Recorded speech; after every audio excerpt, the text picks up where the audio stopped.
depending on how you use ChatGPT, like or any AI for that matter, if depending on how open you are, you can be just telling that ChatGPT who you are, and probably more than what you would tell anyone else in your life, and Yeah. becomes a best friend, just like that Mm. kid.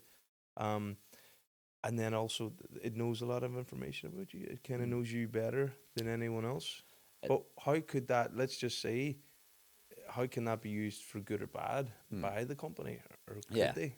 Well, take this notion, and they often say this thing about, giving blood. Giving blood's important. It's important that people have it.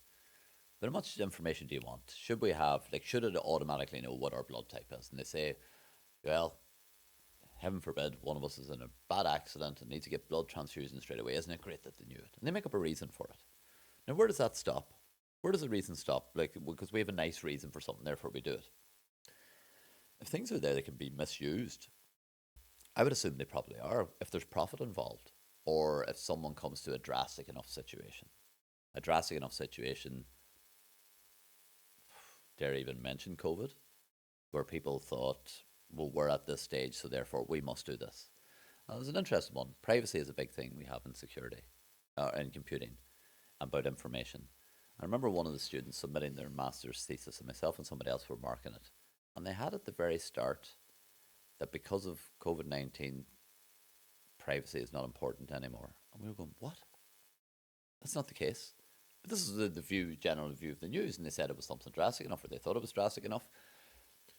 Yeah, the privacy we have, and making reasons to give stuff away. So they come up with good reasons to give it away, but then once the information's out there, is it taken back? There's certain categories, a lot of categories of information, and even things like General Data Protection Regulations, GDPR, maybe they don't apply to legal stuff, or they don't apply to the military, or they don't apply to the police.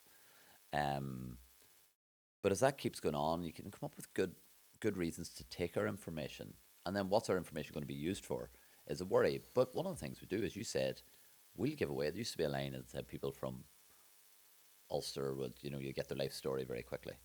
Or people down south maybe were a bit more canny, or they wouldn't necessarily give it away. Well, I mean, I don't know if that's true. This was an idea. I was thinking it was people from Northern Ireland that were saying, and I'm from Northern Ireland, so am all my family. But the sometimes people are a bit more open, okay? And as you say, people are quite open with what they give away on this. And they'll give stuff away, and maybe you're trying to do, I don't know, your CV, or help with your CV, and you give it all your information, and you're trying to, a covering letter for a job, and you want to make it sound good, and you give it a bit more information. Now, some of them are supposed to get rid of this information. Some of them it's like a closed one, you can do it. But if you're connected online, you can assume the information's still there. So the biggest companies in the world for a long time have been data companies, and they trade information. There's expressions used like data is the new oil and things like that. But your information is valuable, and they trade it. They trade it over and back, and you can be doing something on one.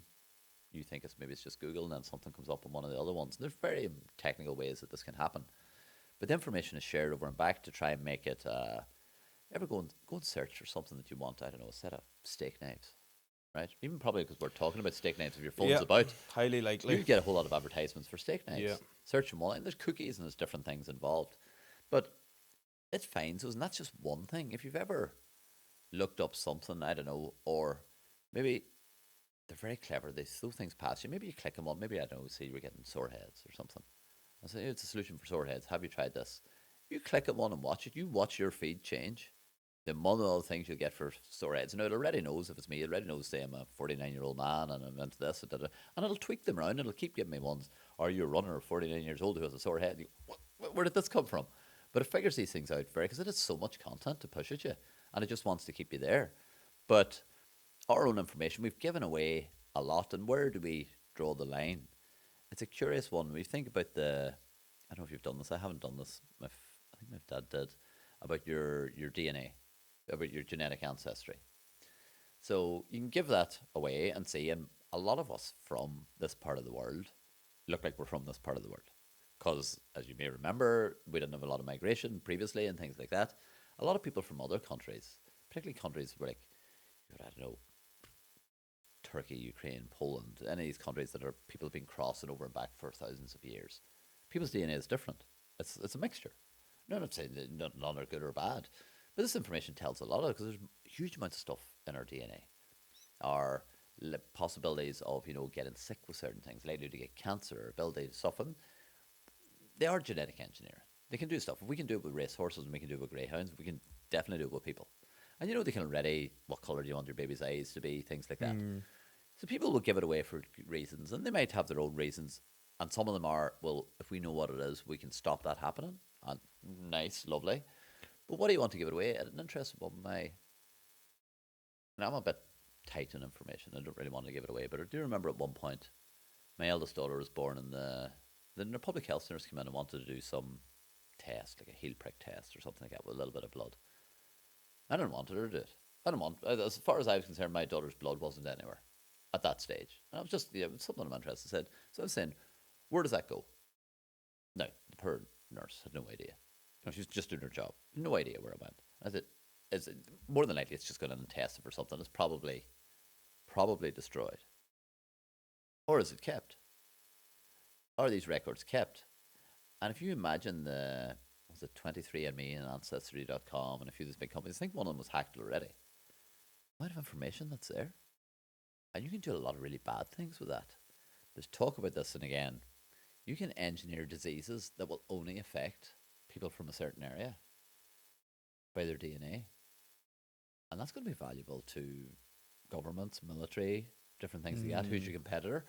And when it comes to things like war, we shouldn't do that. That goes out the window pretty quick. Yeah, it's like wars evolving.